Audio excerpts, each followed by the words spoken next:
Don't forget to keep checking out the links down in the description to help any of the vulnerable communities and to stay informed as much as you can. And I hope again that you are having the happiest and safest Pride Month that you can. Hello Friendsies, welcome back to my channel. Happy Pride once again, here we are. The month is almost over and I'm sad because I've been having not like an overly fantastic Pride Month, but like a fairly decent Pride Month, you know? And I hate to see it go because it's like my favorite time of the year. But today I am back with another video for you guys, and I want to talk about some of my favorite LGBTQIA plus creators. I want to say queer creators because that is a word I am comfortable using, but I also don't want to use it because I don't know if any of these creators necessarily would prefer the word queer. It is a slur that some people in the community have reclaimed, some have not.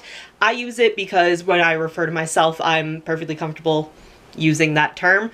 Sometimes I would prefer to be identified as queer over bisexual, but I don't know if these creators would prefer that word. So these are some of my favorite LGBTQIA plus creators, okay? Okay. So most of these creators are, I don't want to say primarily TikTok, but like kind of primarily TikTok because 3 of these creators I found specifically on TikTok and another creator is specifically on Twitch, but all of these creators have other social medias outside of TikTok. So we're just gonna get into it. So the first creator I have is LuxyGames. In the most parasocial way possible, LuxyGames is my best friend. LuxyGames has she, her pronouns. I love her so much. She is my, like, genuinely my favorite, like, Twitch creator. On TikTok, all of her videos on her LuxyGames account are just, like, clips from her streams. The day I'm filming this, the most recent one she posted was talking about raptor vag. Right? Is that, it was like raptor vag or raptor pussy. I was there for that stream where she goes, you know what the perfect time to do it would be? And then the stream immediately cut out. I was there. I was part of that. And the like standby chat was phenomenal. We were like dancing and just screaming about it. It was fucking great. LuxyGames is somebody who is just like an incredible creator who one is like very nice, like in a like a very parasocial way, is very nice, is very helpful, like gives like decent advice and like life insights, has very like interesting stories to tell about her life, and also has no fucking problem standing up to people on the internet. I think a lot of what's expected out of content creators, because there's like, this country especially has like very big celebrity culture, and one of the things I love about LuxyGames is she is considered an influencer, so she is put on this like weird pedestal where she's not quite a celebrity, but because she's an influencer, she's considered like not a normal person, which is what happens with a lot of influencers. And she has no problem in the middle of like whatever she's doing, if somebody's saying some like really unnecessary shit, being like, hey, fuck you. Also, I fucked your mom. Like, I love her. Like, there was one person who probably, like, she even said this, she's like, probably didn't even, like, mean anything necessarily bad by it, but in the background of her stream, one of her dogs was, like, sleeping on the daybed that they have, and somebody in chat, just all caps, went, that's not a dog. And for like 10 minutes, Luxy was like, what the fuck? Like, who are you? Of course she's a dog. She's this breed, like this and that. Because a lot of the times people make weird comments about like influencers' lives and choices, and it's just, it's odd. It's really odd. And Luxy has no problem just being like, shut the fuck up. I really adore her, and her Luxy Life TikTok account, and also her YouTube, where her and her wife were on a fertility journey for quite a time, and now they are pregnant with a baby boy. That's Chat's baby now. I'm 100% kidding. But they're pregnant with a baby boy, and it's really exciting, and I think she has a baby registry up, and at some point she said she's gonna do like a stream baby shower like gift unboxing, which I think is going to be really cute because, like I said, in the most parasocial way possible, she is my best friend and I love her. The next creator I want to talk about uses they them pronouns and also she her pronouns, and on TikTok the account is Kenna the Mouse Slayer. I am obsessed with Kenna because Kenna went to film school, and I adore Kenna. I love Kenna, and because she went to film school, they talk about a lot of, well, not only just like about being a black woman, which is incredibly important, because the thing is, black creators and other like creators of color do not owe us explanations. They do not owe us history lessons, us being white people and also like non-black people.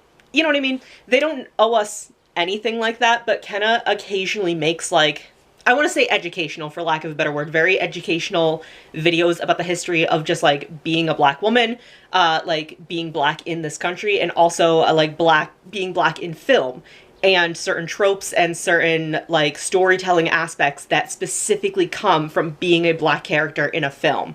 A lot of videos about Song of the South and why it's absolutely fucking garbage, and a lot of videos are just about like horror in general and also like Black people in horror. They talk a lot about Percy Jackson, which, obsessed. I know it's been 2 years since I said I started reading the Percy Jackson series. I'm still working on it. I'm on the last book and I'm reading through it, okay? We'll have a video about my final thoughts because I have a lot of final thoughts.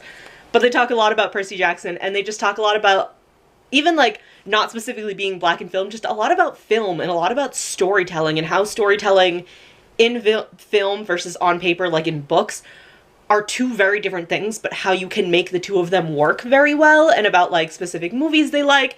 I love them. I love them. She also suggests a lot of other books, like just a lot of bell hooks, talks a lot about bell hooks, which is making me need to pick up a bell hooks book. I am very like obnoxious, like YA contemporary kind of book reader myself. I don't read a lot of nonfiction. I don't read a lot of like educational stuff, but I really want to pick up stuff about bell hooks because of how passionately Kenna talks about bell hooks. The next person I want to talk about is known as Drizzle Drawings on Instagram specifically, but I saw their TikToks first before I saw their Instagram. And the reason I found this person, oh, she uses she, they pronouns. The reason I found this person is they started putting videos, I got like a fan art video that came up on my For You page of Hawkeye, not MCU Hawkeye, that guy can get fucked. He's a toxic straight man. Comics Hawkeye would eat a burrito out of the dumpster and then suck Bucky Barnes' dick, and that is the Hawkeye that I know and love. A lot of Hawkeye fan art, and also a lot of like original character art. If you have seen Drizzle Drawings on any of your For You pages on Instagram, anything, you know that she draws just absolutely incredible artwork. She makes original characters. Bo is one of them. It's Bo, Felix, and Millie. Is that one of their names? I always like forget their names off the top of my head, but she makes beautiful also Legend of Zelda art as well.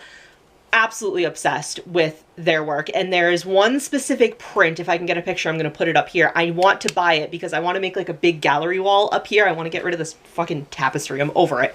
I want to make a big gallery wall, and one of the pieces of art they made, I think she called it Motion Sickness, and first of all, the print is absolutely fucking incredible, but also like motion sickness baby. So the next person I want to talk about is, okay, I feel like I'm going to say this. I don't want to say like, I think it's EliB. It's .EliB on TikTok, and at the like top of their TikTok page, it just says Eli, I think. Obsessed with him. His pronouns are he, they. Obsessed with him. I found them when I first joined TikTok. I've talked about this before. When I first joined TikTok, when it gives you like the thing and it's like, oh, what are you interested in? I'm on like art and cosplay TikTok mainly, right? He came up on my page, on my For You page, cosplaying Charles Beckendorf. I've been in love with Charles Beckendorf even before I knew who he was, okay? And Eli, if that is the name I should use to refer to you, if it's not, I apologize, please correct me.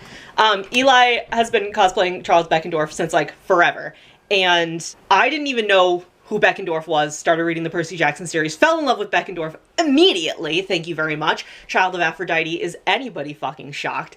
And Eli's just really, really fucking cool. They do a lot of Dimension 20 Fantasy High. They have one of those, if you're on TikTok, where it's like different clips of audio and it's like different outfits for each audio, and it's like what I would wear as like a Dimension 20 Fantasy High character. Obsessed with their cosplays, like 100%. They are doing... Lately, they've been doing Annabeth, blonde Annabeth with dreads, because Annabeth is Black. Hell fucking yeah.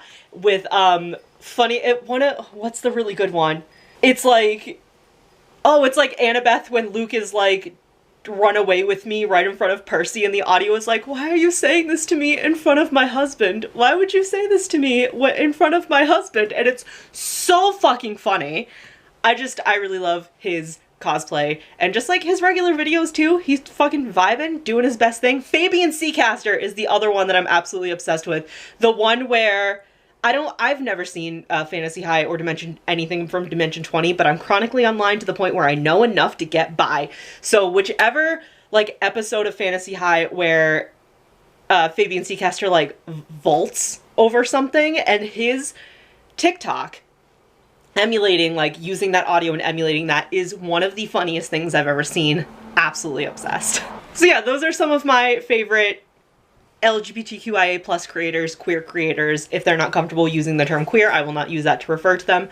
But those are some of my favorite creators, specifically on TikTok, but also on other social medias. I follow Kenna on Twitter, and I follow Luxy on pretty much every social media platform that I can, because again, in the most parasocial way possible, LuxyGames is my best friend.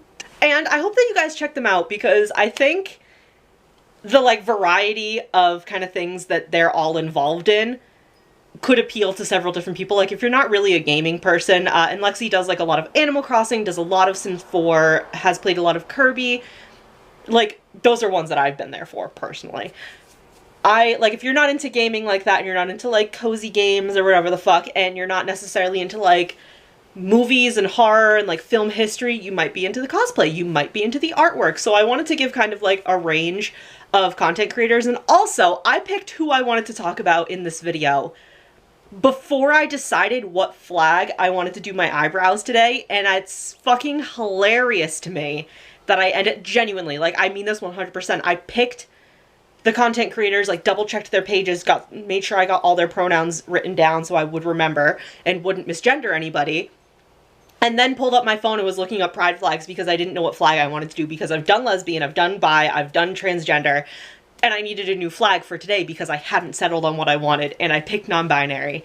And that is perfect because 3 out of the 4 people I talked about are non-binary and use they, them pronouns. So hey, that worked out perfect. Thank you guys so much for watching. Please leave a like if you enjoyed, and let me know in the comments if you have checked out any of these creators after I've talked about them, because they are fantastic. I love everything that they put out on the internet, and I'm just really happy to be able to, like, find different people like this. Thank you guys so much for watching again, and I will see you in the next video. Bye! My hair was tied back earlier, and I looked at myself in the mirror and got a lot of feelings.